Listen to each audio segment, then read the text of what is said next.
삼성전자라는 이름을 들으면 여러분은 무엇이 가장 먼저 떠오르시나요? 세계 1위의 스마트폰, 혹은 전 세계를 호령하는 메모리 반도체 제국일 겁니다. 그런데 말입니다. 이 거대한 제국의 심장부를 들여다보면 생각보다 뼈아픈 진실이 하나 숨어 있습니다. 수십 년 동안 삼성을 따라다녔던 별명이 하나 있거든요. 바로 남의 칼을 빌려 쓰는 왕이라는 별명입니다. 겉으로 보기에는 화려한 황제의 옷을 입고 있지만 정작 전쟁터에서 휘두르는 가장 날카로운 칼은 자신의 것이 아니었다는 뜻입니다. 스마트폰이라는 거대한 성벽을 쌓아 올렸지만 그 성벽 안에서 돌아가는 가장 핵심적인 두뇌 설계도는 늘 미국이나 영국의 기술을 빌려와야만 했죠. 그런데 최근 반도체 업계 전체를 뒤흔드는 충격적인 소식이 들려왔습니다. 삼성이 이제 더 이상 남의 칼을 빌려 쓰지 않겠다고. 아니, 아예 세상에서 가장 날카로운 자신만의 칼을 직접 만들겠다고 선언한 겁니다. 인공지능 시대의 패권을 잡기 위해 삼성 반도체 제국이 벌이는 마지막 영토 정복 전쟁, GPU 독립 선언에 대한 이야기를 지금부터 시작해 보겠습니다. 자, 여러분, 한번 상상해 보세요. 여러분이 세계에서 가장 빠른 자동차를 만드는 공장의 주인이라고 칩시다. 차체도 예쁘고 바퀴도 튼튼하고 디자인은 그야말로 예술입니다. 그런데 정작 가장 중요한 엔진은 옆 동네 가게에서 사와야 합니다. 우리 차체에 딱 맞는 엔진을 만들고 싶은데 옆 동네 주인은 여러 회사에 팔아야 하니까 그냥 적당히 아무 차에나 들어가는 범용 엔진만 줍니다. 우리는 튜닝을 하고 기름을 더 쳐보지만 처음부터 우리 차를 위해 설계된 엔진이 아니니 한계가 명확하죠. 결국 레이싱 경기에서 경쟁자들에게 뒤처지기 시작합니다. 이때 여러분은 어떤 기분이 들까요? 정말 어처구니가 없고 자존심이 상하겠죠? 삼성이 지난 몇 년간 겪어온 상황이 정확히 이랬습니다. 갤럭시라는 세계 최고의 스마트폰을 만들면서도 그 심장인 AP, 즉 어플리케이션 프로세서 성능 때문에 늘 소비자들에게 비교당하고 비판받아야 했습니다. 어떤 나라에서는 퀄컴의 칩을 쓰고 우리나라를 포함한 다른 나라에서는 삼성의 엑시노스 칩을 썼는데 사용자들 사이에서 성능이나 발열이 차이 난다는 불만이 터져나왔죠. 이 성능 격차의 핵심 원인으로 지목된 것이 바로 GPU, 즉 그래픽 처리 장치였습니다. 삼성이 자체적인 설계 능력이 부족해서 미국의 AMD 같은 회사에서 설계도를 빌려왔었는데 이게 삼성의 칩과 찰떡궁합이 아니었던 겁니다. 자, 여기서 우리는 아주 근본적인 질문을 하나 던져야 합니다. 도대체 GPU가 뭐길래? 그리고 왜 GPU가 인공지능 시대의 주인공이 된 걸까요? 제가 아주 쉬운 비유를 하나 들어드릴게요. 전통적인 중앙 처리 장치인 CPU가 복잡한 수학 문제를 순서대로 아주 완벽하게 풀어내는 천재 수학자 한 명이라면요. GPU는 수천 명의 초등학생이 교실에 모여서 아주 간단한 덧셈 문제를 동시에 와르르 풀어내는 것과 같습니다. 천재 수학자 한 명의 능력은 대단하지만 수천만 개의 데이터를 한꺼번에 처리해야 하는 상황이라면 어떨까요? 수학자가 한 문제씩 풀고 있는 동안 수천 명의 아이들이 동시에 답을 내놓는 속도를 절대 따라갈 수 없겠죠. 바로 이 능력을 병렬 연산 능력이라고 부릅니다. 그리고 수많은 정보를 동시에 처리해야 하는 인공지능이 등장하면서 이 평범한 초등학생들의 집합체였던 GPU가 갑자기 반도체 시장의 황제로 등극하게 된 겁니다. 삼성이 이번에 발표한 계획은 그야말로 파격적입니다. 2027년까지 자신들이 직접 설계한 GPU를 탑재한 완전히 새로운 칩, 이름하여 엑시노스 2800을 내놓겠다는 거죠. 이게 단순히 우리 기술로 만드니까 기분 좋다 수준의 얘기가 아닙니다. 전 세계에서 자체적인 GPU 설계도를 그릴 수 있는 회사는 엔비디아, AMD, 퀄컴 정도뿐입니다. 그야말로 선택받은 자들만 들어갈 수 있는 엘리트 클럽이죠. 삼성이 수십 년의 기술 격차를 단숨에 뛰어넘어 이 클럽에 당당히 명함을 내밀겠다고 출사표를 던진 셈입니다. 이 목표를 위해 삼성이 얼마나 필사적인지는 그들이 사람을 뽑는 방식만 봐도 알 수 있습니다. 업계 최고의 전문가들에게 연봉 5억에서 10억 원이라는 파격적인 조건을 제시하고 있고 AMD 부사장 출신인 존 네이필드 같은 거물급 인사를 영입해 사활을 걸고 있습니다.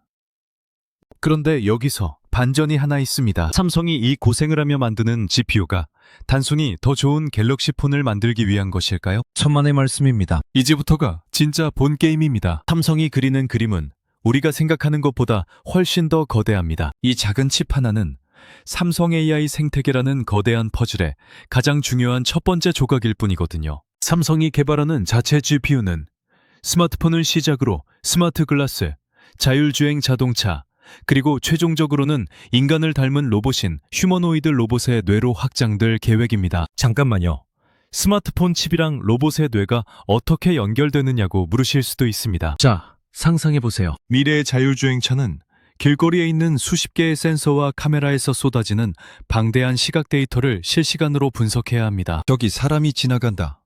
저 차가 갑자기 끼어든다. 같은 판단을 0.1초 만에 내려야 하죠. 휴머노이드 로봇도 마찬가지입니다. 카메라라는 눈으로 세상을 보고 그 영상을 실시간으로 분석해서 상황을 인지해야 합니다. 이 수많은 시각 정보를 동시에 처리하는 역할.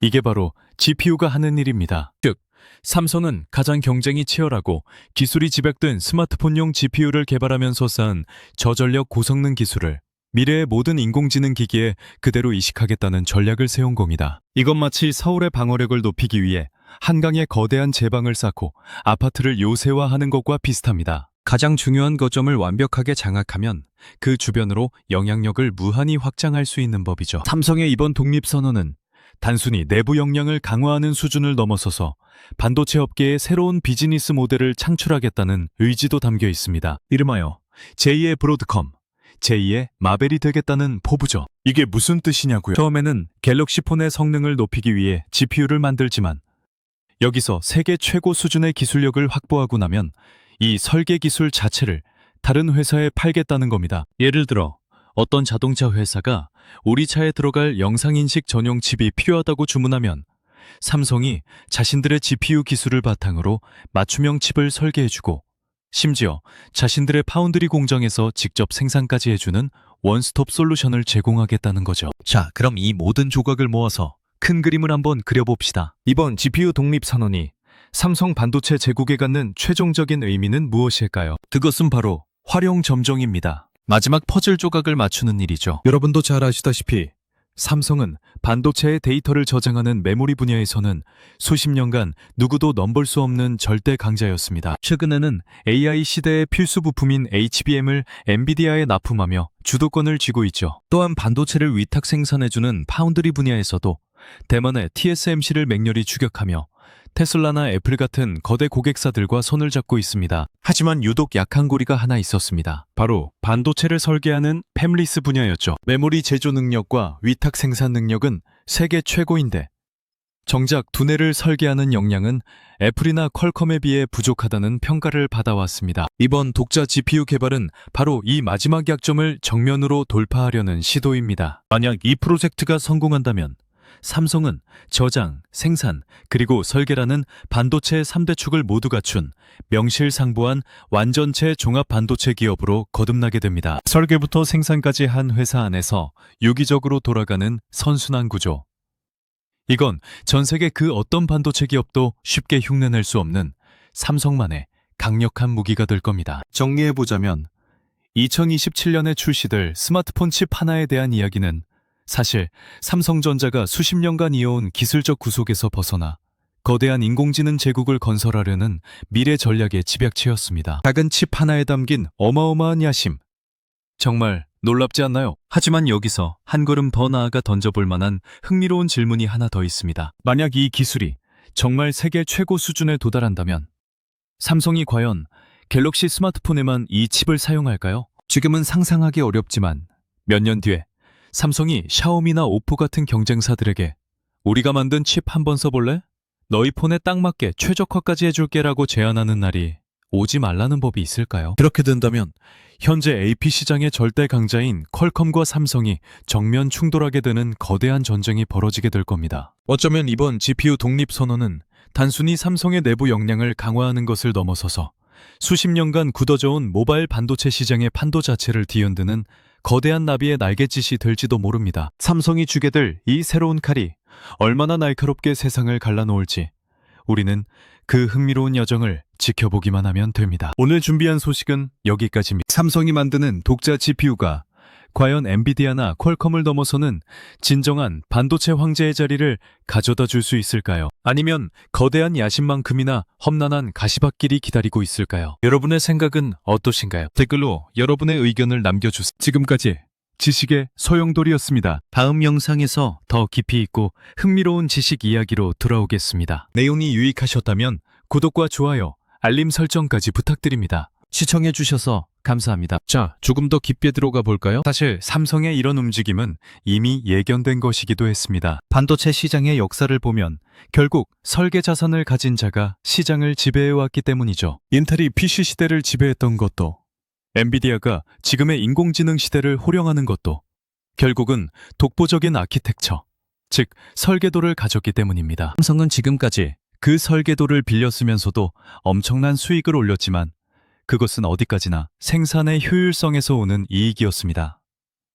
하지만 이제 기술의 패러다임이 바뀌었습니다. 단순히 잘 만드는 것보다 어떻게 설계하느냐가 더 중요한 시대가 된 것이죠. 삼성이 왜 2027년이라는 구체적인 시점을 못 박았는지에 대해서도 전문가들의 분석이 엇갈립니다. 2027년은 반도체 공정 기술이 2나노미터 이하로 내려가는 초미세 공정의 격전지가 될 해입니다. 설계 기술과 생산 기술이 결합했을 때 시너지가 극대화되는 시점이 바로 이때라는 판단이죠. 삼성 파운드리의 최첨단 공정 기술을 가장 잘 활용할 수 있는 GPU를 직접 설계해서 남들이 따라올 수 없는 압도적인 성능을 보여주겠다는 계산입니다. 여기서 우리는 인재 영입에 대한 이야기를 조금 더 해볼 필요가 있습니다. 존 레이필드라는 인물을 삼성이 데려온 것은 반도체 업계에서 메시나 호날두를 영입한 것과 맞먹는 충격이었습니다. 그는 그래픽 아키텍처 설계 분야의 전설적인 인물로 꼽히죠. 삼성이 그에게 연봉 10억이라는 거액을 제시한 것은 단순히 몸값을 지불한 것이 아니라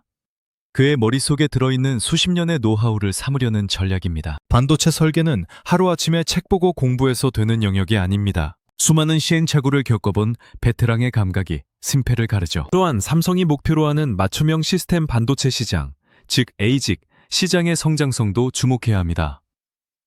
구글, 아마존, 마이크로소프트 같은 빅테크 기업들은 이제 엔비디아의 비싼 GPU를 그대로 사쓰는 것에 지쳐가고 있습니다. 대신 자신들의 데이터 센터에 딱 맞는, 전력은 적게 먹으면서 연산은 빠른 전용 칩을 원하고 있죠. 삼성이 자체 GPU 설계 능력을 갖추게 되면 이 거대한 기업들에게 단순한 위탁 생산 공장이 아니라 기술 파트너로서 다가갈 수 있게 됩니다. 우리가 설계도 해줄게, 우리가 만들어줄게, 심지어 우리 메모리까지 끼워줄게라는 풀 패키지 제안이 가능해지는 거죠. 여러분, 서울의 방어력을 이야기할 때 한강이 천연의 해저 역할을 한다고 하죠. 삼성에게 GPU 설계 능력은 바로 이 한강과 같은 강력한 방어선이자 공격 거점이 될 겁니다. 남의 칼을 빌려 쓰던 시절에는 그 칼 주인이 칼을 거두어가면 속수무책이었지만 이제는 자신이 직접 대장간을 차리고 세상에서 가장 강한 강철을 재련하기 시작한 겁니다. 이 프로젝트가 성공했을 때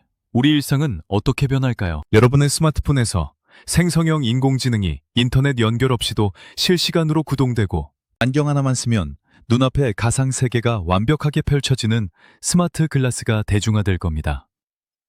또한 도로 위를 달리는 삼성의 GPU가 탑재된 자율주행차들이 서로 통신하며 사고 없는 세상을 만들고 집집마다 삼성의 두뇌를 가진 가사 로봇이 여러분의 일상을 돕게 되겠죠? 이 모든 미래의 중심에 지금 삼성이 개발하고 있는 그 작은 GPU 칩이 자리 잡고 있는 겁니다. 물론 회의적인 시각도 분명 존재합니다. 수십 년간 GPU만 판 엔비디아나 퀄컴을 과연 삼성이 몇 년 만에 따라잡을 수 있겠느냐는 의구심이죠. 하지만 삼성은 과거에도 그랬습니다. 모두가 불가능하다고 했던 메모리 반도체 시장에 뛰어들어 일본 기업들을 제치고 세계 1위에 올랐고 스마트폰 시장에서도 후발주자로 시작해 애플과 어깨를 나란히 하는 거인이 되었습니다. 삼성의 DNA 속에는 위기 속에서 승부수를 던져 판을 뒤집는 저력이 흐르고 있습니다. 이번 GPU 독립선언은 삼성전자라는 기업의 운명뿐만 아니라 대한민국 반도체 산업의 향후 30년 먹거리를 결정지을 중대한 분수령이 될 겁니다. 우리는 지금 한 기업의 기술 개발 소식을 넘어